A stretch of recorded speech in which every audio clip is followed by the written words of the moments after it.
ஆன்லைன்ல ஜோதிடம் பார்க்க வெறும் 350 ரூபாய் மட்டுமே. குறைந்த விலை அப்பாயின்மெண்ட் மூலம் வீட்ல இருந்தே நீங்க பார்க்கலாம். உங்களுடைய பிறந்த தேதி, நேரம், ஊர் மட்டும் வாட்ஸ்அப்ல சொன்னா போதும். நாங்களே உங்களுக்கு ஃபோன் செய்து பலன்கள் சொல்லுவோம். உங்களுக்கு ஏதாவது கேள்வி இருந்தாலும் பின்னாடி கேட்கலாம். ஸோ வாட்ஸ்அப் நம்பர் பார்த்தீங்கன்னா 88 70 10 75 27. இன்னைக்கு இந்த வீடியோவில் மிக மிக முக்கியமான ஒரு ஜோதிட தாள்களை தான் இப்போ இந்த வீடியோவில் மேச ராசிக்காரங்களுக்கு பார்க்க போகிறோம். ஸோ பார்க்குறதுக்கு முன்னாடி எதை பற்றிய தாள்களை பார்க்க போகிறோங்கிறத இன்ட்ரோவில் ஷேர் பண்ணுறேன். எதை பற்றிய தாள்களை பார்க்க போகிறோங்கிறத இன்ட்ரோவில் தெரிஞ்சுக்குங்க. ஸோ வரக்கூடிய ஜூலை மாதம் 10ஆம் தேதி ஒரு எச்சரிக்கையான நாளுங்க. அன்று தமிழ் மாதம் 3வது மாதமான ஆனி மாதத்துடைய 26ஆம் நாள் கிழமை அன்னைக்கு வியாழக்கிழமை. இந்த வியாழக்கிழமை அப்படி என்ன முக்கியமான நாள் அப்படின்னு கேட்குறீங்களா? இந்த வியாழக்கிழமை பௌர்ணமியானது வருது. வரக்கூடிய பௌர்ணமி சாதாரணமான பௌர்ணமி கிடையாது, மிகவும் எச்சரிக்கையான ஒரு பௌர்ணமி என்று சொல்லலாம். அப்படி என்ன எச்சரிக்கையான பௌர்ணமி அப்படின்னு கேட்குறீங்களா? இந்த பௌர்ணமி பார்த்தீங்கன்னு வச்சுக்கோங்களேன், ஆனி மாதத்தில் வியாழக்கிழமை அதுவுமா வருது. ஸோ அதனால் இந்த பௌர்ணமி ரொம்பவே முக்கியமான பௌர்ணமியாக சொல்லப்படுது. இந்த பௌர்ணமியில் பிரபஞ்சத்தில் அதிக சக்திகள் நிறைந்து இருக்கோ. பௌர்ணமினாவே சொல்ல தேவையில்ல, சக்தி நிறைந்திருக்கோ. இந்த பௌர்ணமியில் கிரகநிலைகளில் ஏற்படக்கூடிய மாற்றங்களால் ஒவ்வொரு ராசிக்காரங்களுக்கும் தலையெழுத்து மாறும். அப்படி மாறக்கூடிய தலையெழுத்தை அந்தந்த ராசிக்காரங்க தெரிஞ்சு பலனடையணுங்கிறதுனால ஒவ்வொரு ராசிக்காரங்களுக்கும் பௌர்ணமியிலேருந்து என்ன நடக்குங்கிறத ஷேர் பண்ண ஆரம்பிச்சிருக்கேன்.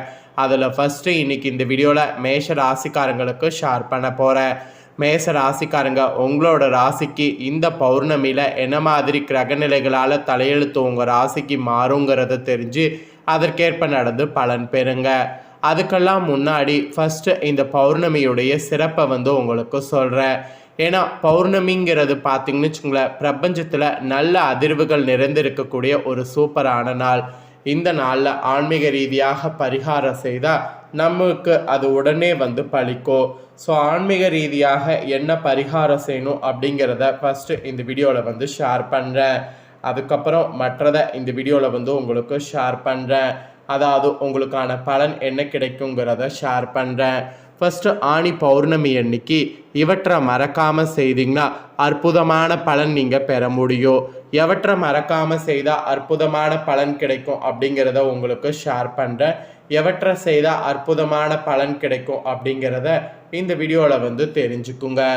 தை மாதத்தில் சூரியன் உத்தராயணம் எனப்படக்கூடிய வடக்கு நோக்கி தனது பயணத்தை தூங்குவார். அந்த சூரியன் வடக்கு திசை நோக்கிய பயணத்தின் இறுதி மாதமாக ஆனி மாதம் வரும். தமிழ் வருட கணக்கின்படி சித்திரை வைகாசி அடுத்து 3வது மாதமாக இந்த ஆனி மாதம் வரும். ஆனி மாதம் பொறுத்த வரைக்கும் பல ஆன்மீக முக்கியத்துவம் வாய்ந்த விழாக்கள் தினங்கள் கொண்ட மாதமாக இருக்குது. ஸோ இந்த மாதத்தில் வரக்கூடிய ஒரு சிறப்பான நாள் தான் ஆனி பௌர்ணமி. இந்த ஆனி பௌர்ணமி தினத்தில் நீங்கள் செய்ய வேண்டியது என்ன என்பதையும் அதனால் உங்களுக்கு கிடைக்கக்கூடிய பலன்கள் என்ன என்பதையும் இந்த வீடியோவில் சொல்ல போகிறேன், தெரிந்து கொள்ளுங்க. இந்த ஆனி மாத பௌர்ணமி தினம் பொதுவாக கேட்டை நட்சத்திர தினத்தில் வரும். ஆனி மாத பௌர்ணமி தினத்தில் காரைக்கால் அம்மையாருடைய தெய்வீக ஆற்றலை போற்றக்கூடிய விதமாக வருடந்தோறும் அங்கு மாங்கனி திருவிழா நடைபெறும். மேலும் கோவில்களில் இறைவனுக்கு முக்கணிகள் படைத்து பூஜைகள் மற்றும் வழிபாடுகள் செய்யப்படும். ஆனி பௌர்ணமியில் தங்களுடைய இஷ்ட தெய்வங்களுக்கு பூஜைகள் வழிபாடுகள் செய்வது மிகவும் சிறந்த பலனை உங்களுக்கு தரும். இத்தகைய சிறப்பு வாய்ந்த இந்த ஆனி பௌர்ணமி தினத்தில் உங்கள் ராசிக்காரங்க நீங்கள் என்ன பண்ணணுன்னா, அதிகாலையில் எழுந்து குளித்து முடித்துடணும். அதிகாலையில் எழுந்து குளித்து முடித்து விட்டு காலை முதல் மாலை வரை உணவு எதுவும் உண்ணாமல் விரதம் இருக்கணும். அப்புறம் உங்களுடைய இஷ்ட தெய்வங்களை வழிபடுவதால் அந்த தெய்வத்துடைய பரிபூர்ண ஆசிகள் உங்களுக்கு விரதம் இருக்கிறதுனால கிடைக்கும்.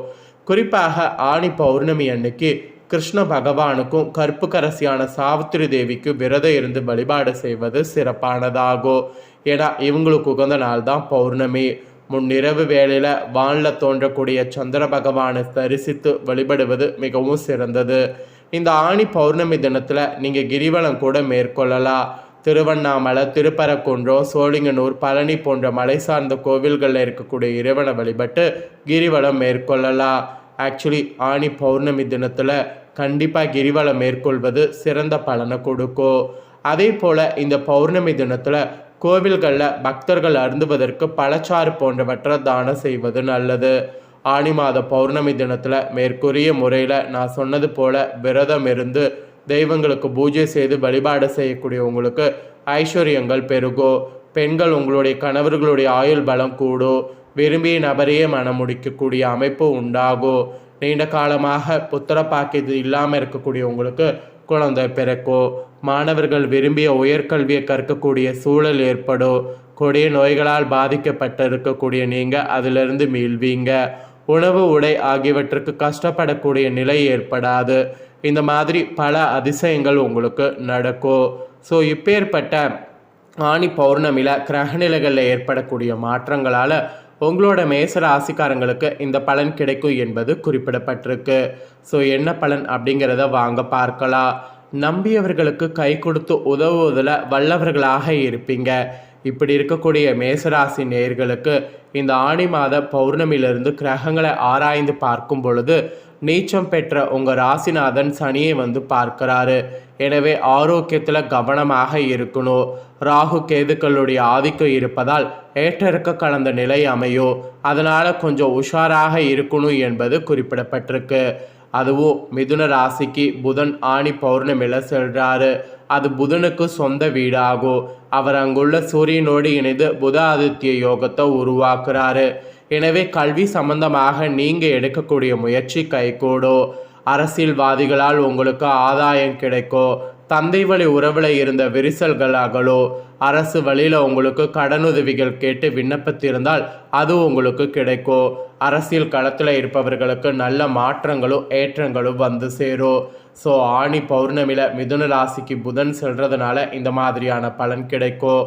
இதை தொடர்ந்து சிம்ம ராசிக்கு செவ்வாய் செல்வார். அப்பொழுது குருவின் பார்வை செவ்வாயின் மீது பதிகிறது. இதனால் குரு மங்கள யோகம் ஏற்படுது. எனவே இல்லத்தில் மங்கள ஓசையும் மழலையின் ஓசையும் கேட்கும். குரு பார்வையை பலப்படுத்த இந்த பௌர்ணமிக்கு பிறகு வியாழக்கிழமை தோறும் குரு பகவான் வழிபாட்டை மேற்கொள்ளுங்க. குருவோடு இணைந்திருக்கக்கூடிய ராகுவும் அதை பார்க்கக்கூடிய கேதுவையும் யோக பலம் பெற்ற நாளில் வழிபட்டு வந்தால் தடைகள் தானாக விலகும். தக்க விதத்தில் பொருளாதார நிலை உயரும். தொழிலில் இருக்கக்கூடிய குறுக்கீடுகள் அகலும். இந்த மாதிரி பல அதிசயங்கள் உங்களுக்கு நடக்கும். இதை தொடர்ந்து சிம்ம ராசிக்கு பௌர்ணமியில் சுக்கிரன் செல்வார். அவர் அங்குள்ள செவ்வாயோடு இணைந்து சுக்கிர மங்கள யோகத்தை உருவாக்குவார்.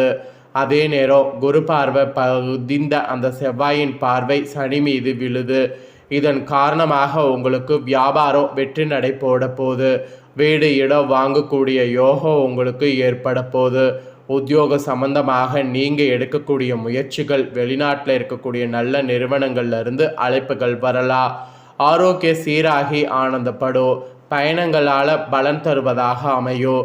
பாக பிரிவினை சம்பந்தமாக நீங்கள் எடுக்கக்கூடிய முயற்சி கைகூடும்.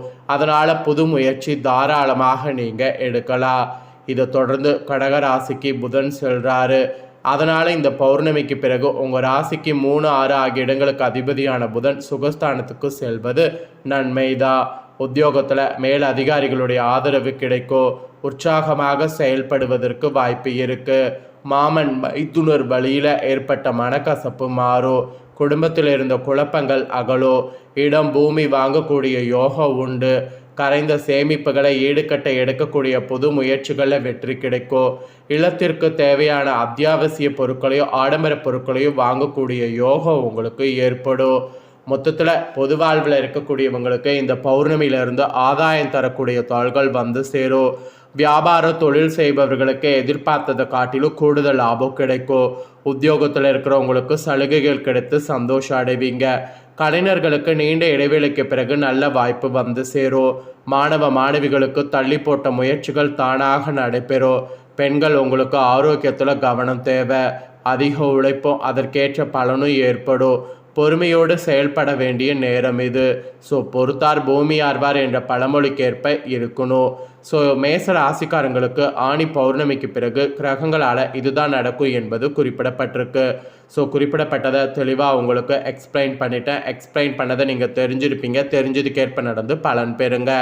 நீங்கள் இதை பார்த்து தெரிஞ்சு பலன் பெறுவது போல் உங்கள் ஃப்ரெண்ட்ஸ் ஃபேமிலியில் இருக்கிறவங்களும் பார்த்து தெரிஞ்சு பலன் பெறணும்னு நினச்சிங்கன்னா வீடியோ லைக் பண்ணி ஷேர் பண்ணுங்கள். வீடியோவை உங்கள் ஃப்ரெண்ட்ஸ் ஃபேமிலியில் இருக்கிறவங்களும் பார்க்கட்டும். அவங்களும் மேஷ ராசிக்காரங்களாக இருந்தாங்கன்னா இந்த தாள்களை தெரிஞ்சு இதற்கேற்ப நடந்து பலனடையட்டும். நெக்ஸ்ட்டு நம்ம சேனலில் நிறைய புதிய வீடியோ போடப்படும். அதை எல்லாமே உடனுக்குடனே தெரிந்து கொள்ள மறக்காமல் நம்ம சேனலை சப்ஸ்கிரைப் பண்ணுங்கள், கூட பெல் பண்ண ப்ரெஸ் பண்ணுங்கள். ஃபஸ்ட் டைம் பார்க்குறவங்க அதை நீங்கள் பண்ணிட்டீங்கன்னா இனி நான் போகிற மற்ற அப்டேட்டான எல்லா வீடியோஸும் உடனுக்குடனே தெரிந்து கொள்ளலாம். ஸோ மறக்காமல் பண்ணுங்கள். வேறொரு வீடியோவில் வந்து உங்களை சந்திக்கிறேன். நன்றி.